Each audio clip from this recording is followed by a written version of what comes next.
We are approaching the end of our retreat. So today, this evening, will be the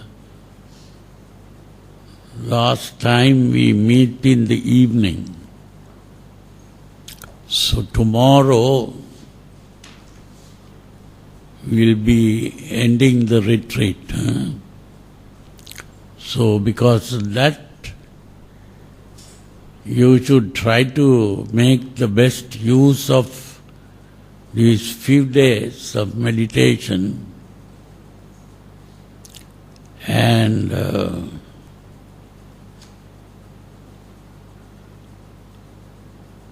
always try to be aware of the thoughts you think, the words you speak, and the actions you do.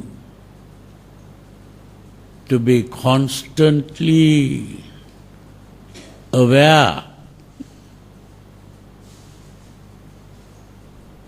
instead of being carried away by emotional thoughts. You should be aware of how you react to what is going on outside.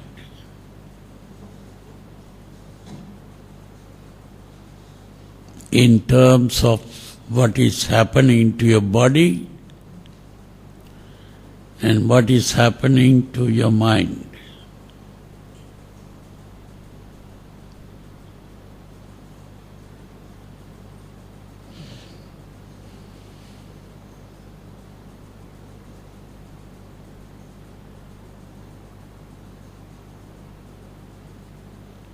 So today,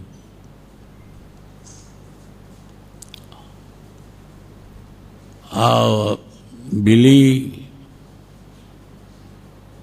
will be showing you the difference between meditation and hypnosis. Normally people think meditation is concentrating on the breath or concentrating on a mantra or concentrating on something. But true meditation has nothing to do with concentration. Real meditation is learning to observe your body, to find out whether it is relaxed or tensed, and to be aware of the mind to find out whether it is emotionally excited or calm. Now, what kind of thinking are you doing? Are you doing any thinking, or is your mind silent?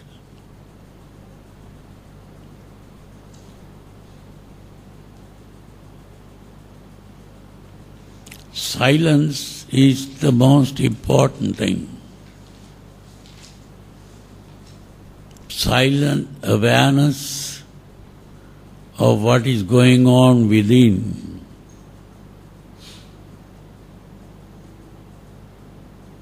When you begin to become aware of your experience,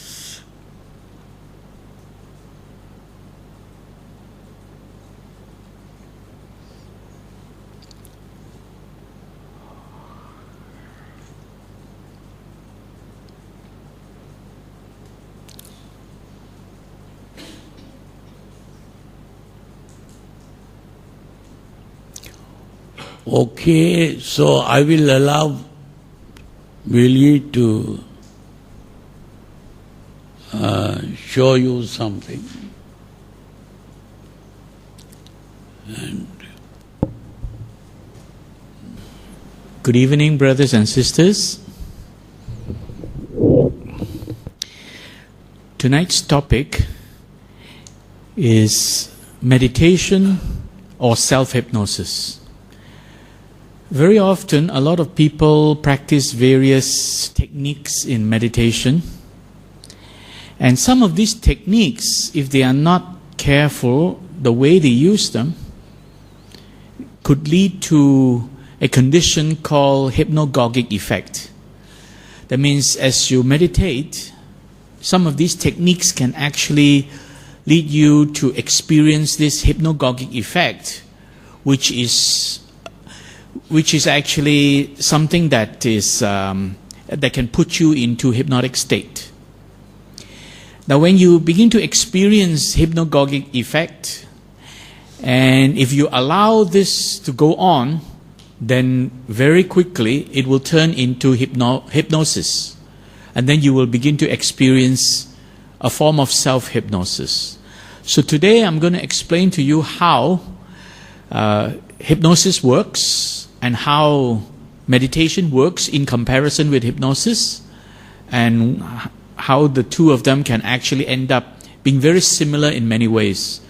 There is actually a very thin line between the meditative state of mind and the hypnotic state of mind. So tonight's sharing is hopefully to help you understand about that thin line so that you don't cross over to the hypnosis condition. So today we will take a look at what is hypnosis very quickly, and then what is meditation, and then focus a little bit more on meditation and look at the similarities and differences between these two. One important thing we're going to examine is called brain states. That means the level of alertness in your brain, and this can be measured using brain waves. Brain waves is the layman's term for the scientific measurement of synchronous oscillatory frequency. So that would be using brain waves to measure. This can measure your level of alertness. And also to show you some hints how to avoid self-hypnosis during meditation practice. I'll just quickly say a few words about hypnosis. First, I'll just show you what most people think they know about hypnosis. It is actually called stage hypnosis. Hypnosis has many applications. One of them is used for show business, and this is called stage hypnosis. It is basically used purely for entertainment. So be entertained. And your first name, ma'am, is? Diana. Congratulations on you were a board member? Is that what you were awarded with? Committee chair. Committee chair. Congratulations. Are you hypnotized right now, Diana? No. Have you ever been hypnotized? No. But you don't think you're hypnotized right now? No. Fantastic. You know this young lady you're sitting next to? Nope. Your name, ma'am? Sandy. Sandy. Do you know Diana? Diana, Sandy? Hi, Christine. Shake, shake, shake. You're going to know each other a whole lot better than you ever thought you would, because I'm going to need your help here. Would you put your arm up there just like that? And Diana, would you pick one of those spotlights and just look at it? Got your eye on that light? Take a nice deep breath for me, would you? And sleep. 5, 4, 3, 2, 1. Deep asleep, deep asleep, deep asleep. Loosen it, deep asleep, deep asleep. Deep asleep, deep asleep. See that light up there, ma'am? Just keep your eyes on it for me. Take a nice deep breath. Beautiful. Sleep, deep asleep. All right. Loose and limp like a rag doll. Loose and limp, deep asleep. More and more relaxed, deeper and deeper, more and more relaxed. Loose and limp. Concentrate on relaxing. And just keep going deeper and deeper until I ask you to awaken. Patty, meet Karen. Shake Karen's hand if you don't mind. How you doing? You guys know each other? No. Are you hypnotized, ma'am? No. Have you ever been hypnotized? No. Are you sure? Yes. Sleep. Wait, Andy. Loose and limp. Oh, yeah. Loose and limp. Relax. Deep asleep. Relax and on. Keep going deeper and more relaxed. Why don't we flip you two so we have kind of a guy-girl thing there, you know? There you go. Why don't you have a seat right there? How you doing, sir? Your first name is? Paul? You know this young lady here? No. Say hi. Hi, Sleep. Deep sleep. Oh, wait. Deep sleep. Loose and limp. Oh, wait. Deeper. More relaxed. Deeper and deeper. Sleep. Wait and deep. Loose and limp. So basically, that is what stage hypnosis is about. Of course, you see these people fall into sleep so quickly. Well, there's something, of course, they didn't show there. There are two things that happened before that. These people who are on stage are actually being selected by the hypnotherapist. He goes around and talks to the people, and then he sees who is susceptible. That means who is more likely to be hypnotized by asking them some questions, talking to them. So that was the first thing he did. He picked only those people who are more susceptible to be hypnotized. Every one of us has a different degree of susceptibility to be hypnotized. And this susceptibility is actually our susceptibility to accept suggestions and follow suggestions. So he tested that and picked the right people. And then the second thing he did, which it is not mentioned there, of course, before they come to stage, or maybe as they are going on stage, he is programming their mind. He's conditioning their mind by talking to them in such a way that saying things like, as I say sleep and I snap my finger, you will fall asleep. So he's actually continuously planting suggestions into the person's head. So after planting these suggestions, then these people go on stage, and during that process, he activates these suggestions and he goes to sleep.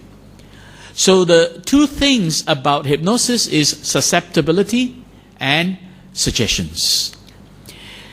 There are many applications of hypnosis. The first one you just saw is stage hypnosis. Then, of course, there is self-hypnosis.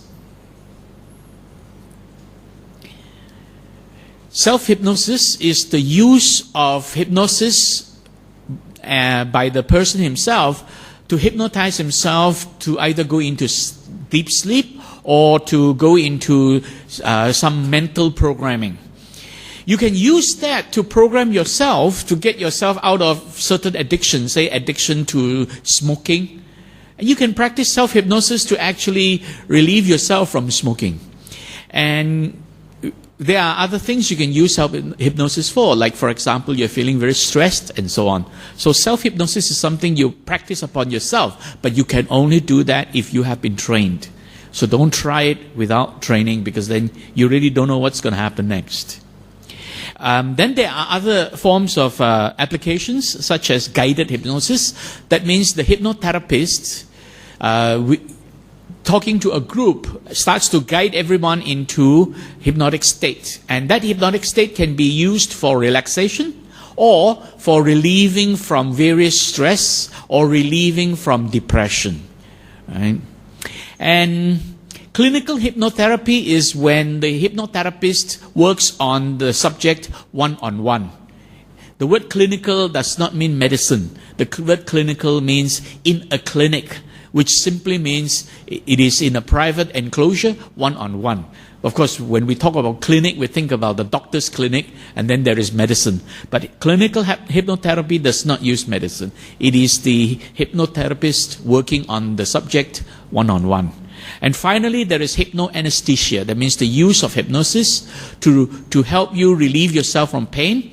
Or, in the case of dental surgery, it is being used in some parts of America by very wealthy people. They can engage the service of a hypnotherapist when they go to a dentist.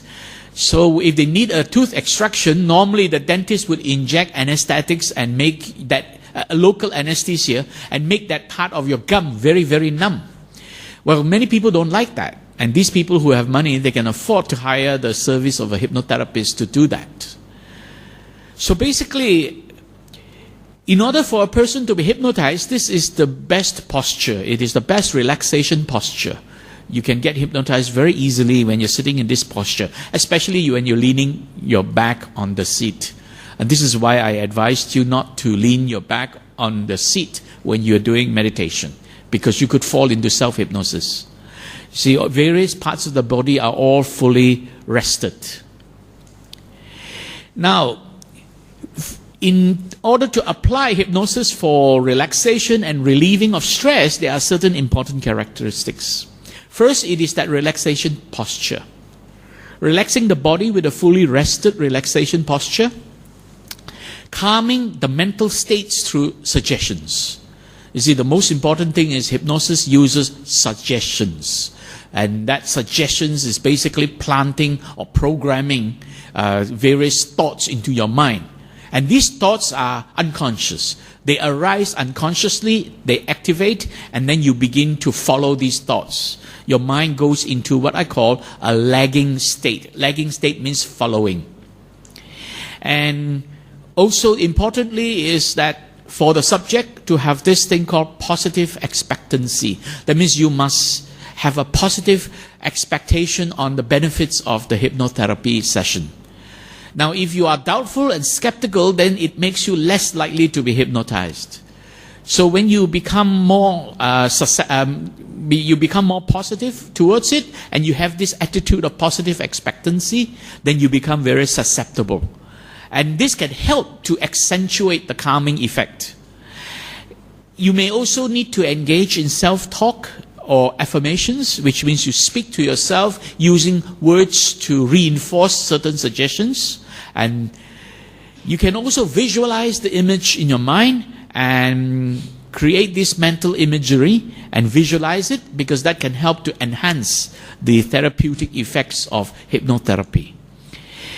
Basically, hypnotherapy or applying hypnosis for therapeutic purpose depends on suggestions, suggestion-based projection, and this suggestion-based projection works on your memory, your imagination, and your expectation.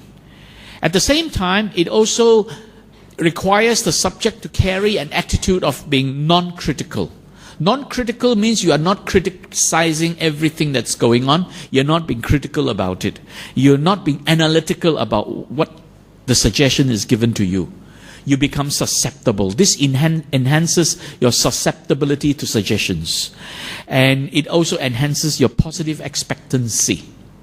When you have high susceptibilities to suggestions, and you have a positive expectancy towards hypnotherapy, then your mind will bypass this condition called the critical factor of mind.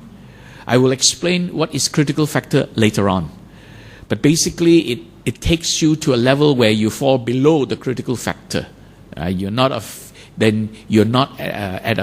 mind is not being critical. Okay, so in a nutshell, it is suggestions and it is positive expectancy, susceptibility to suggestions. That's what hypnosis is all about.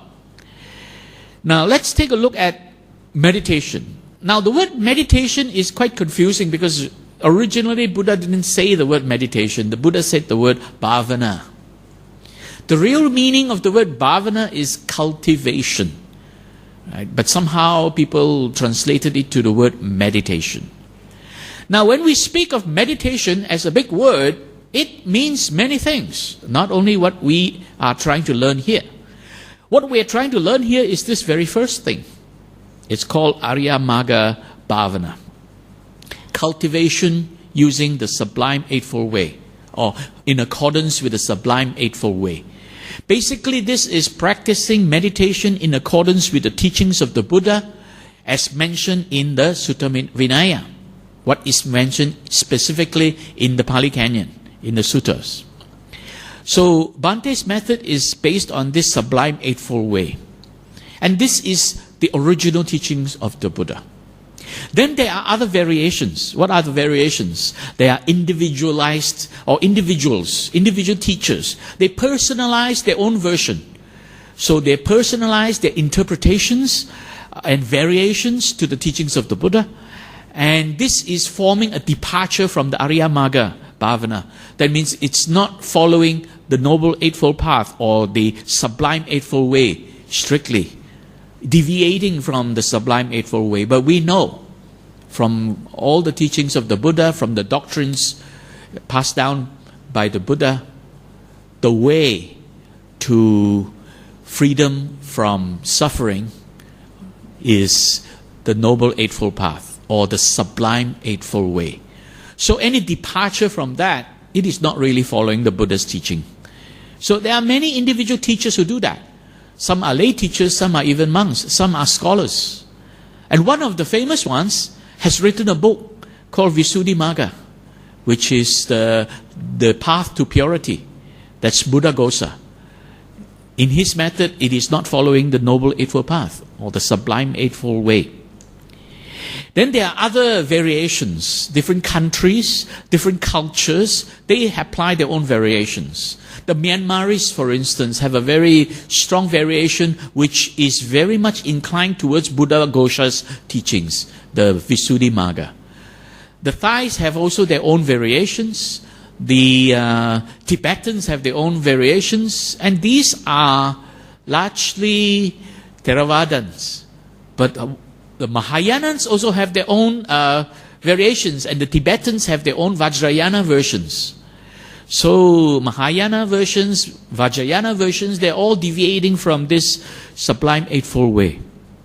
And they have their own unique methods and techniques, and including chanting like Om Mani Padme Hum, right, and various other forms of chanting used by Tibetans as well as the Mahayanas, like Amitofo, Namo Amito Taba, or Namo Amitofo, that kind of thing.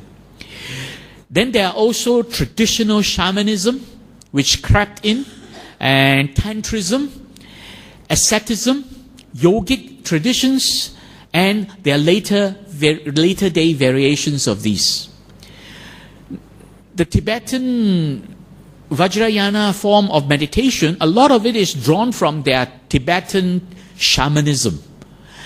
And Tantrism started in India in the early days, even before the time of the Buddha, and somehow it spread to Tibet, and it also got merged into the Tibetan techniques. So they have tantric meditation, and then they have various forms of meditation derived from original Tibetan shamanism. Asceticism and yoga are also some common variations of this thing called meditation, not in accordance with the teachings of the Buddha. And one of these variations, a more modern variation of this yogic practice, is Transcendental meditation, first developed by Maharishi. Okay, and he has since passed on, but he has established a university, the Maharishi University, and there they teach it, and they charge a high fee for teaching it, and so on. So then also there are many others. We're not going to look at all of them. We're just going to basically look at the first one, which is what Bhante is teaching, and then we will take a very quick snapshot at Transcendental meditation. The reason I want to take a quick snapshot of Transcendental meditation is because it is totally different from Buddhist meditation, from what we are learning. And it is in fact the most widespread and most sought after form of meditation in the Western world. So when you hear a Westerner speak of meditation, be very careful. Ask him to clarify. 8 out of 10 of them are talking about Transcendental meditation. They're not talking about Buddhist meditation. Very few are talking about Buddhist meditation. And many of the Westerners, when they speak of meditation, they remove the doctrinal teachings. They don't refer to the Four Noble Truths. They don't talk about suffering. They remove things like anicca, dukkha, anatta, the 3 characteristics of realities of life. They don't talk about those as a doctrine. They just have a method of putting themselves into meditative state. So when you come across any Westerner, even including Westerner monks, talking about meditation, get them to clarify what meditation are they referring to. Okay. Bhante's method is based on the Aryamagga Bhavana, which is this Sublime Eightfold Way. And we have seen the first 5 can be practiced by the householder as level 1, and the householder can actually perfect the first 5. Level 2 is something which the householder can only practice to a limited extent, and beyond that, the householder will have very little chance of accomplishing beyond that. So basically, this is what the Sublime Eightfold Way is. Now, a common interpretation of Buddhist meditation is they describe it as 2 stages. I say 2 stages because this is a slightly more precise way of describing it, but some people call it 2 different types. But it's not 2 different types. It is really a continuous thing. The first stage is called Samata Bhavana, cultivation of tranquility. The second stage is called Vipasana Bhavana, commonly translated as cultivation of insight. Actually, Samata Bhavana is commonly translated as concentration meditation, cultivation of concentration. Because Samata Bhavana culminates in the attainment of Samadhi. And Samadhi has been translated as concentration. Samata Bhavana basically deals with the relaxation of body, cessation of affective process, which is your emotional mind, the chitta part of your mind, bringing the chitta to a stillness, perfect stillness, so the chitta no longer disturbs the mano. And this will stop all emotional excitement and disturbances. So this is the first stage. And then, of course, you move on to examining introspectively about the realities of life, the threefold realities of life, anicca, dukkha, anatta, and then to examine and fully understand, fully comprehend the Four Noble Truths. What is suffering? How did suffering arise? And how we can end suffering, the cessation of suffering, and the way leading to the cessation of suffering, which is the sublime eightfold way. Now, very often people call this as 2 separate types of meditation because they can then sell Vipassana meditation separately. But common sense tells you if you can't still the mind, if you can't bring your mind to a perfect tranquility, you cannot see reality of life. You cannot have this insight into the reality. So it is not 2 separate types of meditation. You need to bring your mind to perfect stillness before you can begin to introspect and examine introspectively the realities of life, anicca, dukkha, anatta, and the Four Noble Truths. But there are people who separate them and sell Vipassana as a separate thing that you can learn without learning samatha. Now, I would advise, this is my personal advice, think about this clearly, right? If you can't still your mind, how can you see reality? It's like a glass of water. If the glass of water is not still, how can you see clearly what's inside that glass of water and see every little speck of dirt that is inside that glass of water? You have to put the glass of water down and let it be still, and then you can see. The same with your mind. If you don't still your chitta, the chitta will keep disturbing your mind, your mano, and then you cannot see clearly, in an insightful way, the realities of life. Okay? Because Vipassana comes from 2 words, Vi and Pasana. Vi means distinct or clearly. Pasana means seeing. So it's distinct seeing, distinct introspection actually. What is really mentioned by the Buddha in the sutra, and this is very well elaborated in the Anapanasati Sutra, and it is also mentioned variously in the Satipatthana Sutta and the Mahasatipatthana Sutta. And the Buddha spoke clearly. He says, monks, when attentiveness to breathing is cultivated and developed, it is of great benefit and great reward. It helps eliminate the 5 hindrances. And then the Buddha went on to explain.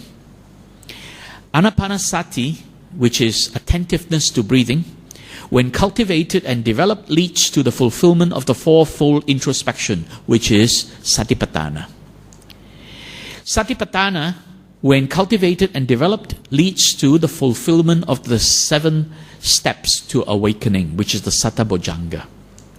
Sattabojjhanga, when cultivated and developed, leads to the fulfillment of full comprehension, panya, and emancipation, vimutti.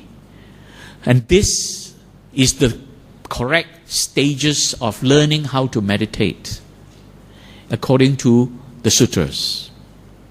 There is one thing I must point out. There is a misunderstanding by many teachers I have seen.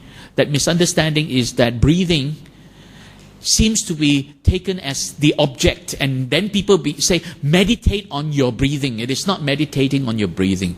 You are using breathing to bring your attention inwards. You are not meditating on your breathing. You are not analyzing your breathing. You are not introspecting the breathing. You're using breathing as the mechanism, the tool to bring your attention inwards. And then you basically observe the breathing. You are not analyzing anything. Right? So this is the prescription of the Buddha of the stages of meditation, and drawn in diagrammatically you can see Anapanasati, attentiveness to breathing, leads to Satipatthana, fourfold introspection, leading to Satabhujanga, 7 steps to awakening, leading to full comprehension, full consciousness, and emancipation. Panya and Vimutti. So if we look at the Eightfold Way, basically the Eightfold Way takes you to the final 2 things. These last 2 things, Panya and Vimutti, are actually not cultivation. You don't cultivate Panya. You don't cultivate Vimutti. You actually understand the realities. You cultivate understanding, you cultivate introspection, and you will benefit from it by gaining Panya. It is something you gain, and then you gain liberation, emancipation. So Panya is full consciousness, and the correct description is really awakening. And Vimutti is emancipation or liberation. Then you become the awakened one. Congratulations, at that stage you are the Arahant. Okay, so it's the sublime Eightfold Way that leads to this final emancipation. Now, taking a look at postures in meditation, comparing it with what you saw earlier about self-hypnosis or hypnotherapy, you can see you've got to keep your back straight. Whether you're sitting on a chair, whether you're sitting on the floor, whether you are walking, or whether you're standing, keep your back straight. In every single part of the sutra where the Buddha mentioned about how to meditate, giving instructions to the monks about meditation, the main instruction he's given is to go to a quiet place, to sit down, and keep the back straight, to straighten the back. That is a very, very specific instructions from the Buddha. So I urge you all, please realize that, and don't lean your back on the chair when you meditate. Don't do that, because you are hypnotizing yourself eventually. You fall into hypnagogic state, and if that hypnagogic state is allowed to continue, you then end up in hypnotic state. And then in hypnotic state, you begin to hallucinate. All kinds of imaginary images arise. All kinds of unconscious images arise. If you practice the proper meditation, you will benefit. As a layperson practicing level 1, you will benefit from this left column. You already have a copy of that. And when you carry on to level 2 on and further, you will benefit with these benefits on the right hand side. Avoiding emotional excitement, taming your lust, greed and delusions, cultivating this introspection or introspective awareness, and developing cognitive consonance. Cognitive consonance is when you have tamed the chitta, you have brought the chitta to a level of stillness, where the chitta is no longer disturbing the mano. Because when the chitta is disturbing the mano, the emotional mind is disturbing the thinking mind, that is called cognitive dissonance. Dissonance means they're working in opposite direction. Cognitive consonance means they're working together in a unified manner. So one of the important key words of tranquility or samadhi is unified mind, a unified mind. This unification of mind is mentioned as ekagata, right? The unification of mind. But unfortunately, ekagata is often translated as one-pointedness. It is not about the point. It is not one-pointedness. It is not about the object or the destination.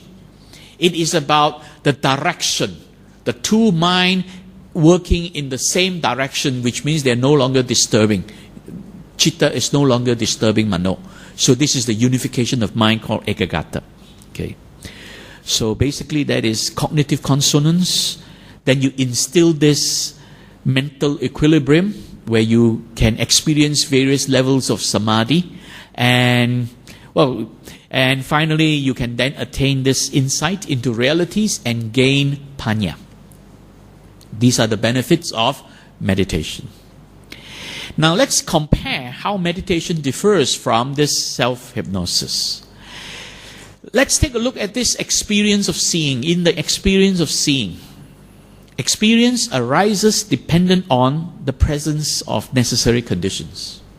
So in order for you to see the object, in order for that lady to be able to see the dog, there must be light.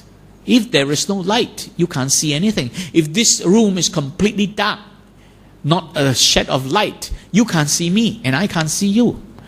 So light is one of the necessary conditions, and then light is reflected from the object and falls into the eyeball, the sense organ.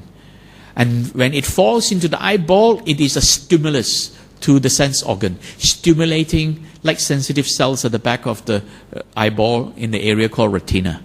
So that is a stimulus. That is how seeing begins. Seeing begins with the stimulation of the sense organ. Now, when we see and we pay attention to what we see, the process of perception arises and we will form a mental image of what we have seen. So we have a mental image of seeing a dog.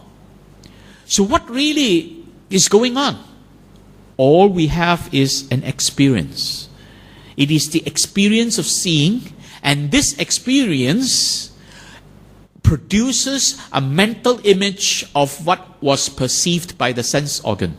And where is this mental image? This mental image is in the mind, produced by the mano.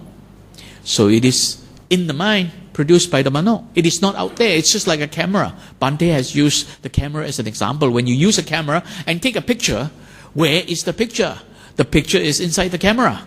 Similarly, when you are seeing and then you see the world out there, where is the world? The world is in your mind. That is really what has happened, and that is called experience. This is why Bhante teaches us to apply experiential thinking. Think in terms of experience. Don't think in terms of existence. When you think in terms of existence, you then think that this object is out there. There is a world out there. And that is what almost every one of us does. Every single one of us think in terms of existence. Unconsciously we do that. And when we do that, what happens? We begin to project the idea that, oh, I see the dog out there. Now, when this notion arises, I see the dog out there, what is happening? The notion of I has arisen. Out there is where? The world out there. The dog is out there, the object is out there. So we have actually created this world out there, thinking there is a world out there. This is called dichotomy of experience. Dichotomy means breaking something into two distinct parts. Breaking it into two distinct parts. So what are the two distinct parts that are being broken? The subjective part, which is the self. We think it is a self. The objective part, which we think is the world out there. So the atta is the subjective part. We think there is a self. And we think there is a world out there we call loka. But this thinking is because we think in terms of existential thinking. But if we think in terms of experiential thinking, we would have understood that the experience produces the mental image in the mind. There is no self and the world to speak of. There is only an experience to speak of. Now, how does meditation work? And how does hypnosis work? Let's take a look at how hypnosis works. Hypnosis operates on this existential thinking. This hypnosis operates on your mind engaging interactively with the object of perception. And this object of perception arises from your memory. You remember what you have seen, and then your mind begins to react with it, interact with it. And hypnosis is working on that process, helping you to interact with these mental images, thinking that this mental images is a world out there. When the hypnotherapy wants to calm you, he will be saying words like, imagine you are lying down in a garden and there's a cool wind blowing and blue skies and it is feeling very cool, and now you're feeling more and more relaxed. Now you are not lying in the garden somewhere, you're sitting here in PH Henry Hall. But if a hypnotherapist is saying these things to you, he is actually causing you to interact with your memory of objects in your mind. You are interacting with objects, and that is hypnosis. Then what is meditation? Meditation is introspective attention on the process of perception. That means you are examining how thoughts arise, how mental images arise. The arising of thoughts, the arising of mental images is process of perception. Process of perception is the Panchakanda. And this arising of these mental images is the arising of vijnana, the perceptions. So you examine how they arise, the process that gives it to arise. And you know that when it arises, it falls away. With that knowledge, you begin to understand anicca, that what arises has to fall away. And it is happening so fast. So meditation is operating on this introspective attention on the process of perception. Meaning you bring your attention inwards and you focus your attention entirely on the process of perception. Focus. Bear in mind, I'm using the word focus. I'm not using the word concentration. I'm going to show you later on what is concentration. So we just move on a little bit. Now, very quickly, in order to understand the difference between meditation and hypnosis, we come back to this diagram. You have all seen this before. The limbic system is the emotional mind, and the cerebral cortex is the thinking or learning mind, the learning brain. Hypnosis works on your limbic system so that it actually triggers the arising of imagination, memory, and expectations. That's how hypnosis works. Meditation, on the other hand, and I'm referring specifically to Buddhist meditation, the meditation according to the teachings of the Buddha, Arya-Magga Bhavana. Meditation is introspective awareness in the cerebral cortex. So you pay attention. And you exercise, in fact, specifically your frontal lobe and very specifically your prefrontal cortex. It will exercise this, train this. That is what meditation is. Whereas hypnosis leads you to bring imagination up and memory and so on. When we speak about the learning brain is made of 4 main lobes, and we have talked about that. The frontal lobe is the most important one. So we'll just talk about the frontal lobe. It is responsible for these main functions, but beneath the frontal lobe, as part of the frontal lobe, on the underneath part, there is a small little structure called the prefrontal cortex.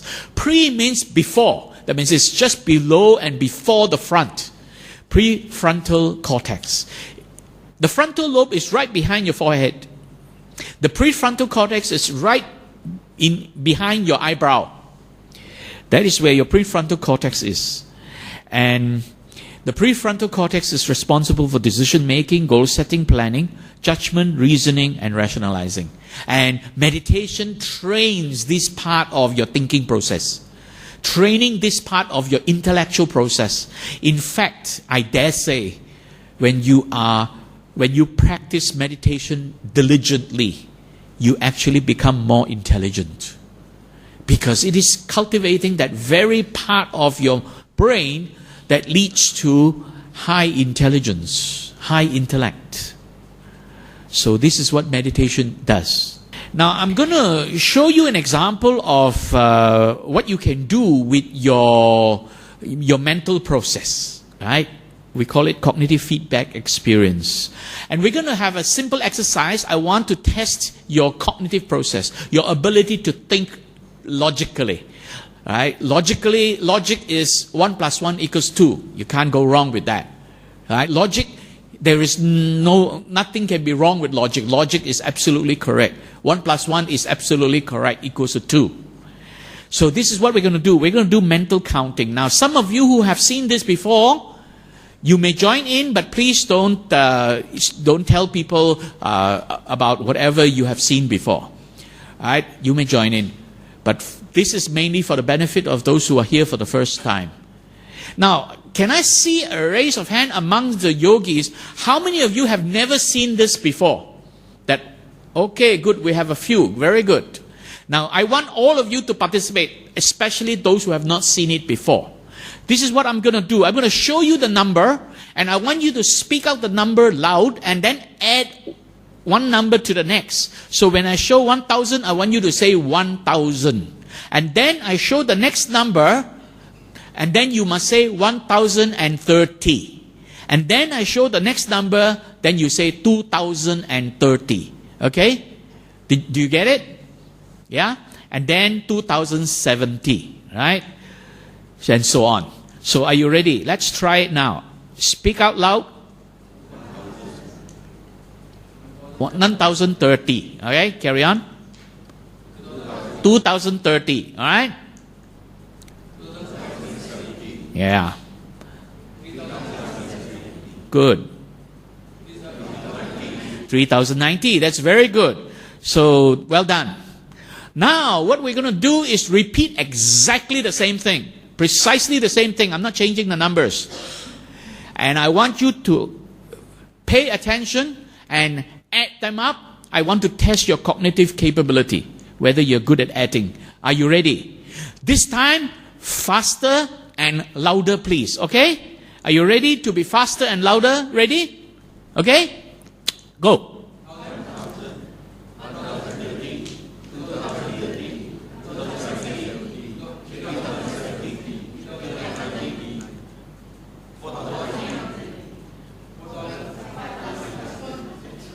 How many said 5,000 first time? Please raise your hand. Be honest. Congratulations. Okay? You know what has happened? You have all been hypnotized. This is called the hypnotic effect at the logical level of consciousness. What is more logical than counting? Come on. Can you think of something more logical to do with your mind than counting? Nothing. Counting is the most logical thing you can do, and yet you have been hypnotized. Why? Because of this activity called rhythmic pattern hypnotic induction. Two things causing this. First, rhythmic pattern hypnotic induction is the process I got you to do. Second thing, what you are doing in your mind, are you focusing or concentrating? Concentrating. You are concentrating. Now you realize what concentration can do to you. Concentration can lead you to go into hypnotic effect. That is really what happens. And I have proven this to you. You have added it up to 5,000. Congratulations. Very good. Your cognitive capability is very skillful. All right, take a look at this image. And when you see any image, what is going on? Your eyeball is darting around. Your eyeball is not fixed at one spot seeing the whole image. You are not seeing the whole image. Your eyeball is darting around, picking up bits and pieces of this image. If you don't believe me, this is what I want you to do. I want you to focus on the two eyes of Siti Nurhaliza. Can you see both her eyes sharply at the same time? You can't. You can't. Your eyeball is darting back and forth between her two eyes. This is how we see. The eyeball is darting around, picking up bits and pieces of these images. And these bits and pieces of images being picked up is actually the Sanya Vedana pair that you're picking up. And you're picking up billions and billions every moment, every second, billions of them. You don't realize it. But this darting around, then the Sankara process in the mind puts it together as a big picture, Vijnana. You then have this big picture in your mind. So you're not actually able to focus on the full big picture. you are only focusing on bits and pieces, and a mental construction constructs it into the big picture in your mind. And this big picture is called vijnana, perception. And that is really what is happening. So when you are seeing, there are as many as 100 different parts of your brain processing this image. One part of the brain will be processing the different colors, right? Different frequency of light that is being picked up. Another part of the brain will process specific objects like the eyeball, the eye, the nose, the teeth. Another part of your brain will process the shades, which is darker, which is lighter. Another part of the brain will process large borders, the scarf, right? The shoulders and the profile of the person. Another part of your brain will be processing, recognizing who is this person. Another part of your brain is processing individual letters. Another part of your brain is processing the whole word. Another part of your brain is actually trying to recognize the name, who is this person that you read in that name. So there are 100 different parts of your brain processing so many different things that your eyeball is picking up. Billions and billions of times, the eyeball is picking this Sanya Vedana pair up and sending it to the brain to be constructed using Sankara, Chitta Sankara. That construction leads to the producing vijnana in the mind. This is the 5 aggregate at work. That's how 5 aggregates work. Scientifically, it's proven that that is how it all works. So, brain waves. Brain waves can measure how these 100 different parts of the brains are operating, are working. Brain wave is actually measured as synchronous oscillatory frequency. The word brain wave is just a common layman's term. Measuring using electroencephalography, EEG. Not ECG. EECG is electrocardiography, which is measuring your heart rate. This is actually measuring the pulses in your brain. What frequency is each part of the brain oscillating? Different parts of the brain oscillates at different frequency. And the way the Sankara works and puts the whole image together, it's able to put the whole image together because the brain, all these different parts of the brain are operating with the same frequency, more or less the same frequency, so they are what we call synchronized. So listen to one of the foremost researcher of brain science. He is Dr. Wolfsinger. He is the head of research and director of Max Planck Institute for Brain Research.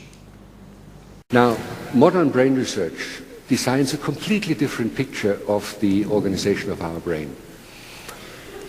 If we had a picture, you would now see areas of the cerebral cortex, about 100 of them, which are interconnected very, very intensively, one with the other. But there is no evidence for a convergence center or for a pyramidal hierarchical organization. These areas, they deal with very different inputs, like from the eye, from the ear, from the touch senses.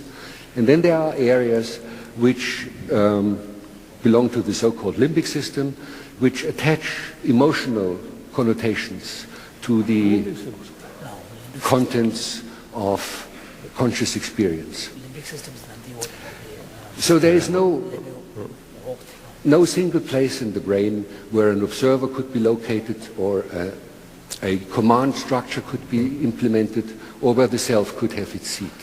It's a highly distributed system in which many, many functions occur simultaneously, and there is no coordinator. They self-organize. So there is no coordinator, no observer, no seat of the self. So this is the finding. The brain is a highly distributed dynamical system. That means all these different parts of the brain are operating independently. They are distributed and they are dynamically. So they are all operating independently, basically. And there is no singular convergence center. That means there's no one part of the brain that brings it all together. There is no coordinator. That means there's no part of the brain that is playing the role of a coordinator. Like in the case of an orchestra, you have an orchestra with 100 different pieces of instruments, some violins, piano, and some drums, and some trumpets, or whatever. And then there's a conductor conducting it. There is no such thing in the brain. There is no conductor in the brain. There's no coordinator in the brain. All the different parts of your brain are able to synchronize with one another because of this synchronous oscillatory frequency. When they are all operating at the same high frequency, this synchronization means your thoughts are clear. What you see, you can recognize clearly. But when it operates at low frequency, then the images are blurred. You're not able to recognize something clearly. And in fact, the last statement there is very important. No seat of the self. The brain scientists have actually now concluded, based on brain research, they could not find anywhere in the brain that indicates that there is the presence of this thing we call the self. Anyway, the most important thing are these important statements here. Now, when we talk about this synchronization, it operates at a certain frequency. When they are all operating at the same high frequency, the thoughts are very clear. So here is the numbers there. 13 to 30 is the range of frequency. 13 to 30 hertz, or 13 to 30 cycles per second. When the brain is synchronized at that frequency, you are consciously aware of your surroundings. So between 30 to 20, you are consciously aware. From 25 onwards, you become critically aware, critically alert. And that is actually what I call in the zone.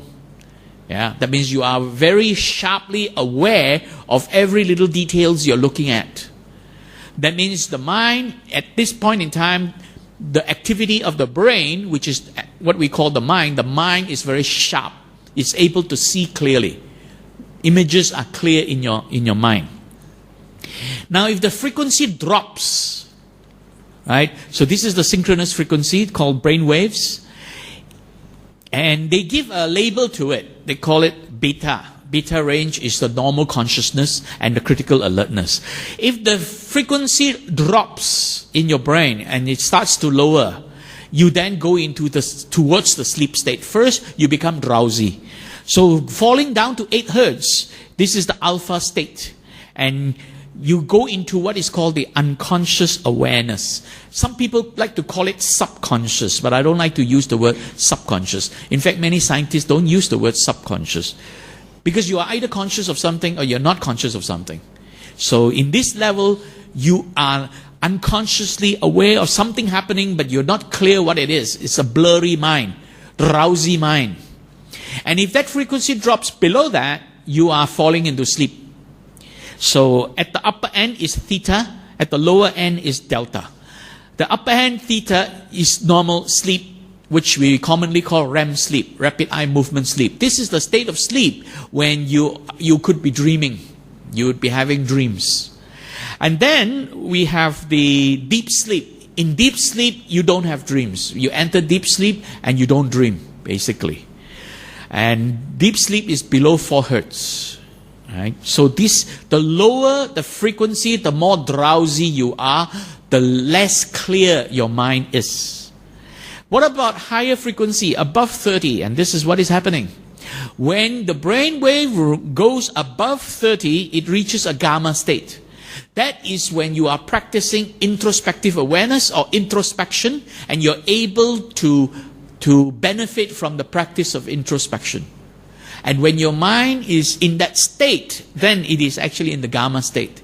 You are able to see very clearly everything that goes on as your thoughts arise. You're able to see how it arises and what is the nature of the thoughts. You're able to observe very clearly your thoughts.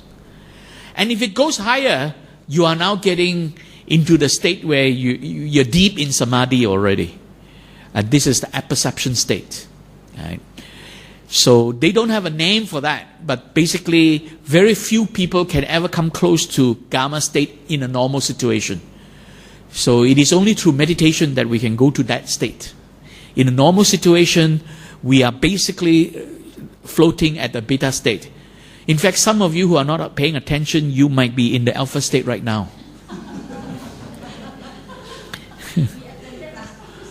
Yeah. Yeah, those of you who are not paying attention. So, what is critical factor? That is the critical factor. That separates between critical alertness and just normal conscious awareness. Conscious awareness, you are fully aware, but you're not critical yet. When you're critically alert, that means you're beginning to practice meditation, beginning to enter into introspection, introspective awareness, introspective attention, then you are into critical state. So what is hypnosis and what is meditation? Hypnosis falls below the critical factor. And transcendental meditation is included there. In fact, it was explained by the scientists involved in transcendental meditation. Chanting, right? Someone asked about chanting. Chanting and mantra-based meditation is also below there. Yeah.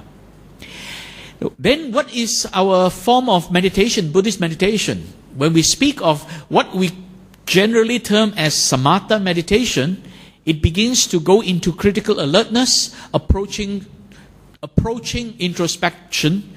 And when we speak of Vipassana meditation, then you are into the introspective state, right?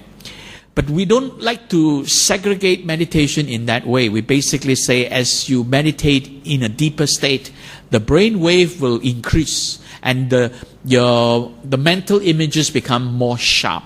Your mind becomes critical, your mind becomes very alert, so alert that you have this property called apperception. And if you want to understand this, all this process, it is all in the green book, level 3 book, so go home and read that. So this is what happens there. Transcendental meditation falls below critical factor. In fact, it leads you to a drowsy state. Now listen to this scientist, Fred Travis. He's the one who does the research on transcendental meditation, and he works for the Maharishi University of Management. This Maharishi was established by the Maharishi himself when he was still alive, and basically there they teach transcendental meditation. And listen to him explain the difference between Buddhist meditation and transcendental meditation. What we have here is the traumatic experience turns on the amygdala. In the men, it turns on the amygdala to the right, which is context. In the women, it turns on the amygdala to the left, which are the details of experience. The amygdala is your fear center. So what this is doing is creating a veil of fear through which you're experiencing the world. So you're hypervigilant. You're vulnerable. You think people don't understand you. Because this is what your brain is telling you. In addition, the amygdala is turning on the fight or flight response. The fight or flight response turns off the front part of the brain. Front part of the brain is the boss of the brain. It's what lets you put things together. Now, next slide. Traumatic experiences have turned on the amygdala. To turn it off, we need an experience that's the opposite of trauma. We need an experience which is holistic and not fragmented. An experience which is silent and not chaotic. And meditation experiences bring these kinds of experiences to you.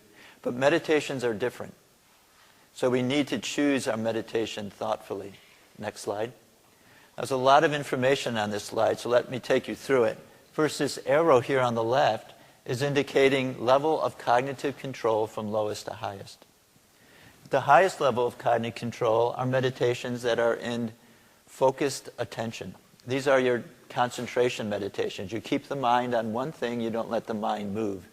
When you're doing that, this is what your brain looks like. It's called gamma EEG. It's very fast. It's 20 to 50 cycles per second. Meditations in this category, for instance, are Tibetan Buddhists. Loving kindness and compassion. Middle level of control, the category is open monitoring. In these meditations, it's medium level of control because you're letting things go through your mind, but you're not controlling. When you're doing this, you see a slower frequency. It's called theta. It looks like this. It goes up and down 5 to 8 times per second. In this category are meditations like mindfulness, zazen. Now, meditations in these first two categories keep the mind in the process of thinking, of doing. They keep the mind in that same veil of fear that PTSD has turned on. And so what's reported is these meditations have very limited effects on reducing PTSD symptoms. The last category, automatic self-transcending, is lowest level of cognitive control. These are meditations which transcend their own activity.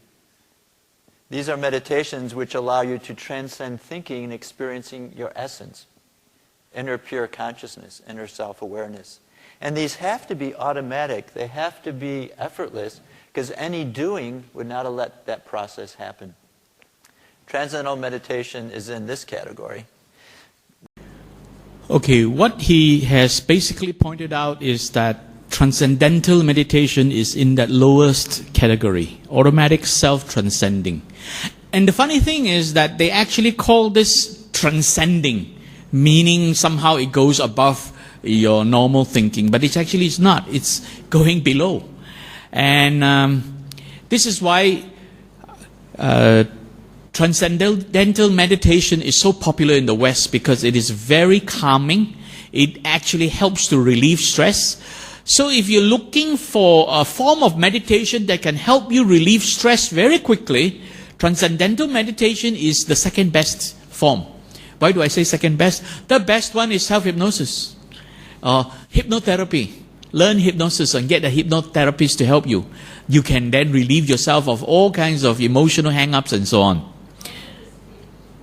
Sorry?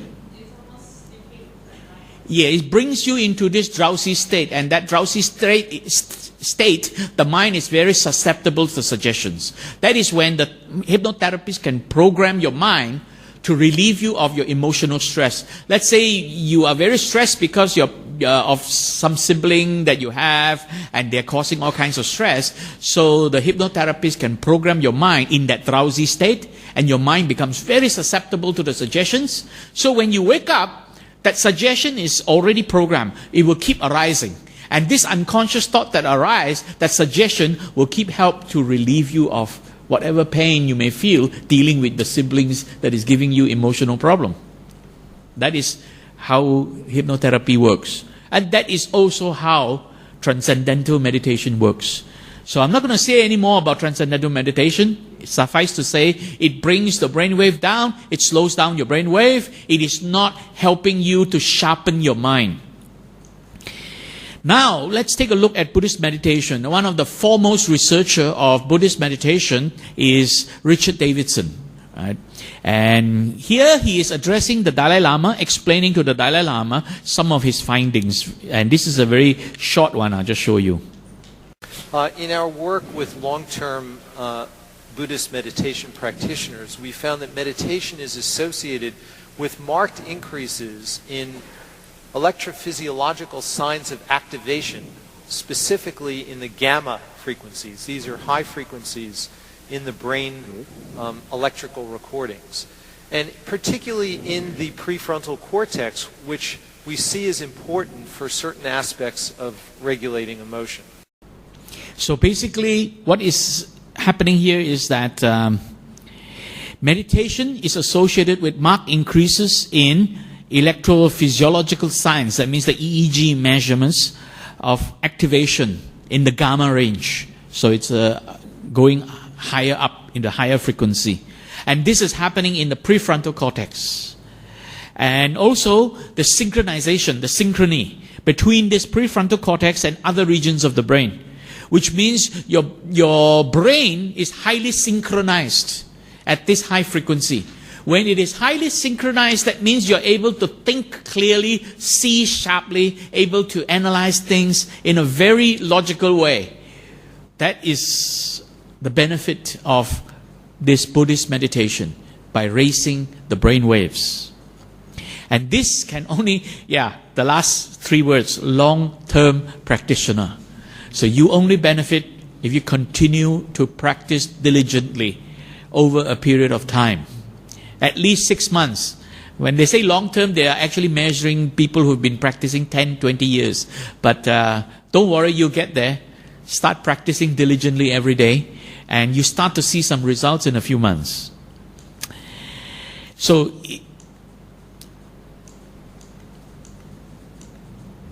in a nutshell, in summary, what is happening is that hypnosis and transcendental meditation brings it down because there is interactive engagement with sensory objects and perceived experiences and memory, imagination, expectations, including transcendental meditation, guided emotive meditation. Guided emotive meditation means there is someone guiding you and telling you to go into meditative state. Right? It is a form of guided meditation, but it is emotive. That means it is drawing on your feelings and say, oh, now you should feel like this. Now you should feel very happy that you're a Buddhist. You should feel that you are becoming more enlightened, and so on and so forth. All this emotive guidance is not good. It is actually causing hallucination in your mind. When people are guiding you in a guided meditation by the instructor, a proper, good instructor will not be guiding your emotions. He will be guiding your thinking. Think of the virtues of the Buddha. Think of the virtues of the Buddha in terms of compassion, dispassion, happiness. He's not asking you to feel, he's asking you to think, right? People who ask you to feel, oh, now you should feel very happy and feel this, they are actually suggesting that feeling to you. So that is hypnosis. You have a question, Andrew? Answered. Good, I knew it. I could. Good question. I was just about to start. Good. Metta. Metta is no different from any chanting meditation that we practice, and metta is one of them. When you want to practice metta, don't chant the words like a chant, for heaven's sake. Think about what you are saying with the metta. May I be well, peaceful, comfortable, and happy. Think about the words and see what the words actually mean. Don't chant it blindly. That's why don't chant metta meditation in Pali, because you might not be clear about what the Pali words mean. Use English. And then when you begin to chant, may the people in this room be peaceful, happy, free from enmity, free from suffering. Don't just chant it like it's a chant. So when you speak those words, focus on the meaning of the words. Not the feeling, the meaning. What is the meaning? You want other people to be free from suffering. You have an aspiration of wanting others to be free from suffering. When you practice that, then that metta chant does not fall in this category. But if you start chanting without thinking about the meaning and you just go, may I be well and happy, may the next person be well and happy, may the whole room or whole building be well and happy, may this whole town be well and happy, you are going into hypnotic state. You're just chanting blindly and mindlessly. Be clear in your mind the meaning of that message you want to emanate. So when you think, may the next person be free from suffering, have this aspiration that you want the next person to be free from suffering. You have an aspiration that that person is free from suffering. May all the people in this country be free from suffering. Then you have this aspiration that other people are free from suffering. So don't do it mindlessly. Do it thoughtfully, mindfully, thoughtfully, introspectively. Right? Do it as an aspiration, not a wishful thinking. Yeah. So that is how metta can work for you. But when you begin to chant metta blindly and mindlessly, it doesn't work for you. Yeah. So brother, I hope that answered your question. Metta is an emotion. Can you ask Bhante that question the next time Bhante sits here? Is metta an emotion? Remember, So I'm not going to deal in that. Short answer is no. Okay. And Bante will give you the long answer later, another time, maybe tomorrow morning. All right, so this is hypnosis and transcendental meditation and Buddhist meditation. Sustained, focused attention. Introspective awareness. Withdrawn from sensory objects, memory, imagination, and expectations. Withdrawn from emotions. This is Buddhist meditation. So meditation is really a cognitive process. Stilling the chitta and bringing the chitta to a stillness. So there is no emotions involved in meditation, in the proper Buddhist meditation. Yeah. So this is a summary. Now I'll share with you some of my own personal experience. Before I start, I'll just quickly give you a background. At age 16, I was a Christian at the time and I got involved and I learned Christian meditation from a Methodist pastor. He taught me what he said was Christian meditation. But as he started teaching me, it went on, I realized he was teaching me self-hypnosis. Basically, he was teaching me how to hypnotize myself. So actually, I learned self-hypnosis from a Methodist pastor at age 16. And I have used successfully various aspects of self-hypnosis to calm myself and make myself feel more relieved of stress. Yeah. And over the years, then I start to realize as I got involved with Buddhism, then I start to understand better. And when I started to learn how to meditate, I was having a problem because I was also a trained clinical hypnotherapist and also a neuro-linguistic programming master practitioner. So these training kind of affected my meditation practice. And then I finally struck on the solution. I found why and how. And what I've presented to you so far today about brainwave is one of the things that I discovered and I realized why I was not able to meditate properly in the early days when I started to learn Buddhist meditation. So now I'm sharing with you my experience, how I have understood this, not only as a meditator, but also as a person who practices self-hypnosis, as well as a person who is trained as a clinical hypnotherapist. Understand the purpose of meditation. It is the cultivation of the mind, not trying to enter into jhana or attaining nibbana.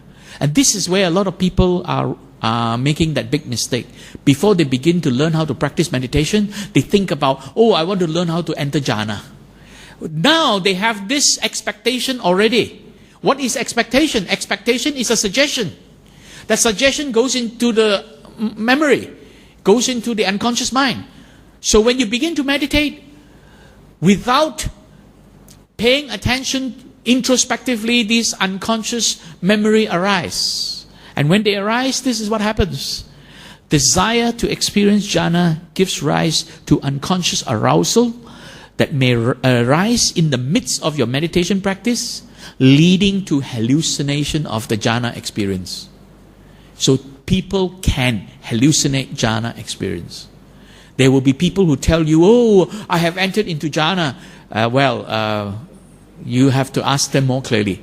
Of course, they will not tell you that it's a hallucination, but very likely some of them could be hallucinating that experience. Another one, have no expectations. First is understand the purpose. Second is no expectations. And there are people teaching you, oh, when you meditate, you will begin to see the nimitta.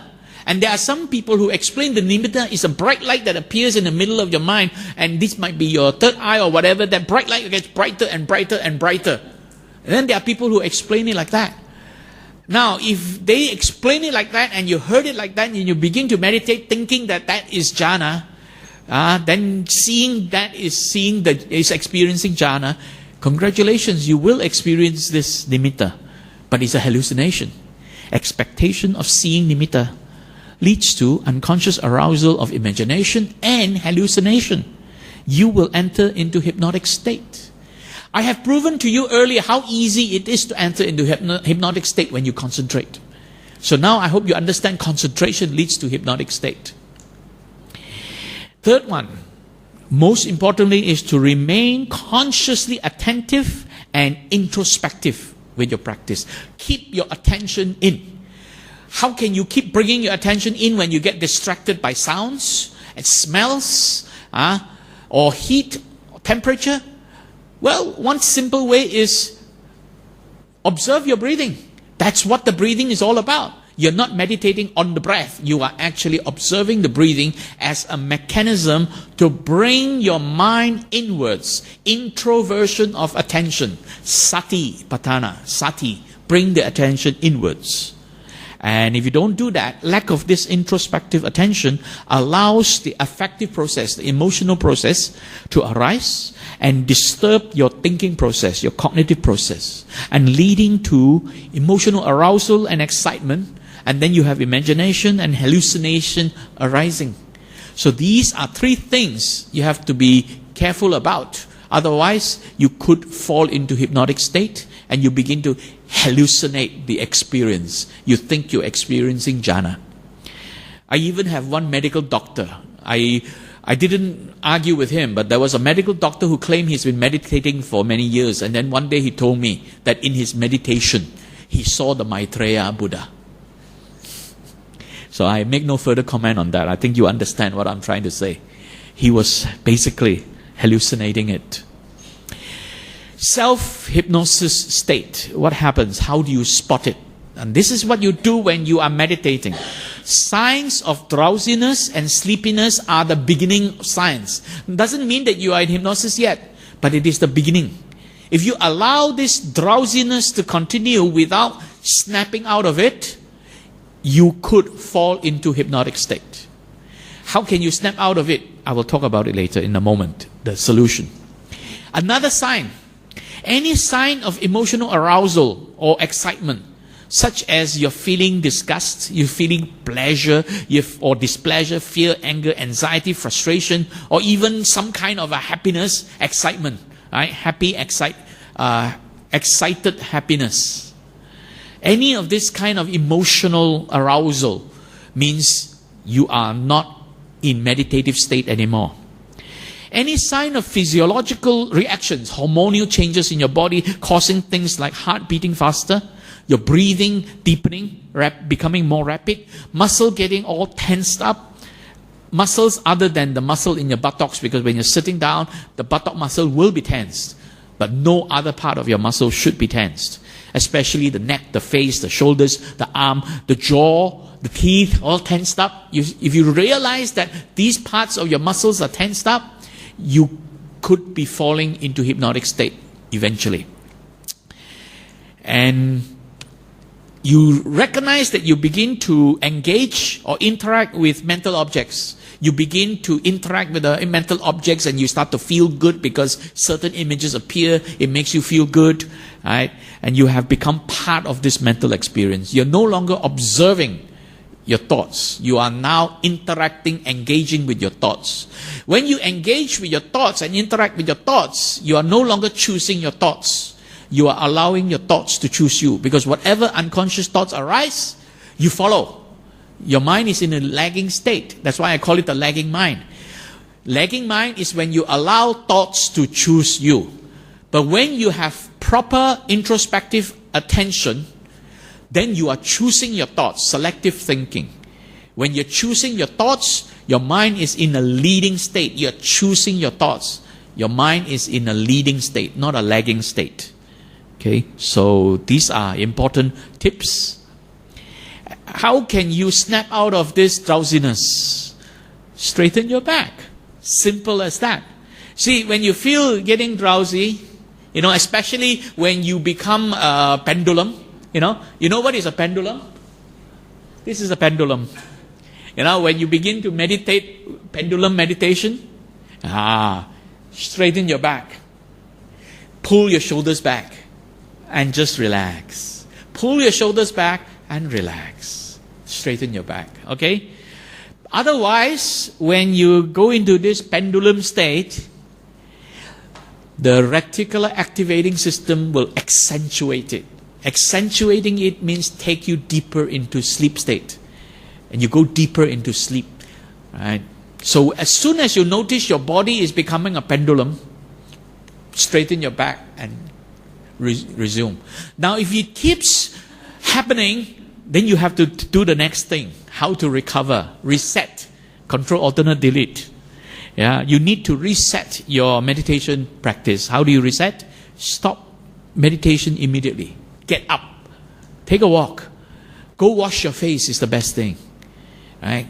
And take a brief walk. Or better still, do walking meditation. And then only resume your sitting meditation when you are ready, which means you are no longer feeling drowsy.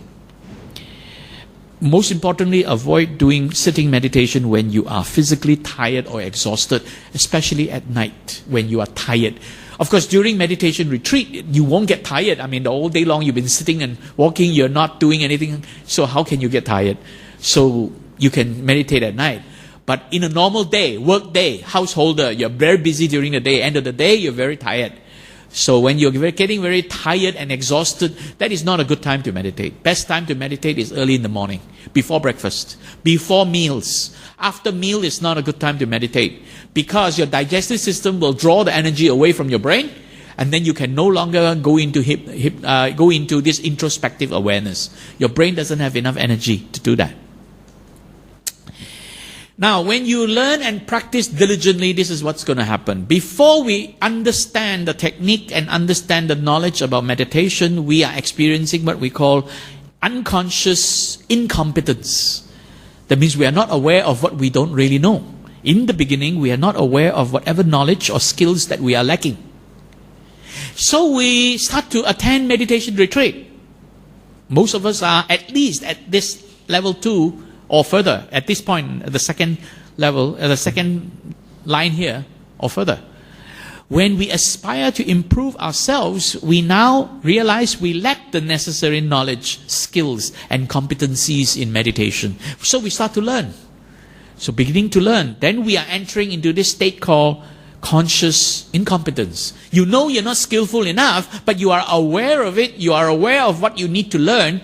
So you learn and you start to practice. You are not yet skillful. Then you become skillful as you practice. As we learn and diligently practice what we learn, we begin to master the new skills and become skillful. This is when you are called conscious competence. Right? Hopefully all of you will reach this if you're not already there. Right? Conscious competence. Now, when you become very skillful at it, and after many years, not talking about just a few months, after some years, you will then reach this autonomic competence, which means once we internalize this training, what we learn, the new skills that we have now acquired become second nature. We can automatically practice it easily. This is when talking about people who are very skillful already. And our competence is now autonomic competence. We are able to practice it automatically. And this hopefully one day all of us will be. We are not yet quite there. At least I'm not yet there. I won't call myself at that level yet. I'm somewhere floating between 2 and 3. I humbly admit that's where I am, 2 and 3, around there. So there are some people who want to jump this process by jumping straight to learn Vipassana, going into number 4 straight away. Good luck. You cannot reach that without going through that whole process. So I'll quickly show you what happens. In 1963, a monk set himself on fire and meditated, and he was able to hold his position, and he was burned to death. He did that because it is in protest of South Vietnam at the time was run by a very staunch Christian, President Diem. He was the president of South Vietnam, and his brother, the elder brother, is the Archbishop of the Catholic Church, and his younger brother is the Field Marshal, the head of the armed forces. Between the three of them, they wanted to annihilate Vietnam of all traces of Buddhism. So they began to burn temples and kill monks. Monks who protested, they were shot and killed.